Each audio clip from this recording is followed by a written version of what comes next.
Good morning. তো আমি ভোর 5টায় উঠে পড়েছি, স্নান হয়ে গেছে। আর আজকে যেহেতু জন্মাষ্টমীতে আমরা ভোগ দিই, তো আমি সব কিছু এবার বার করে নিয়েছি। সবজি টবজি, দুধ টুধ, পায়েস টায়েস তো বসাতে হবে। তো আমার সব বার করানো হয়ে গেছে। তো বন্ধুরা, আমাদের পুজোর সব সরঞ্জাম এই যে বেরিয়ে গেছে। সকাল সকাল রান্না বসাবো।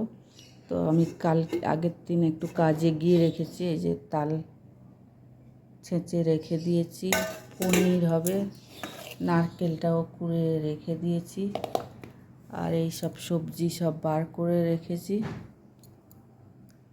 আর এটা ফ্রুট চাটনি হবে।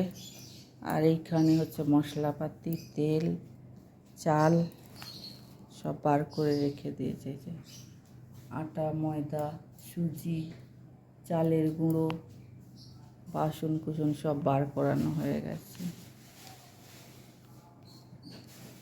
পায়েস করব, পায়েসের জন্য দুধ সব বার করে রেখে দিয়েছি। এবার এগুলো একটু গরম হলে, ফ্রিজে ছিল, গরম হলে তারপরে এগুলো আনাজগুলো কাটা হবে।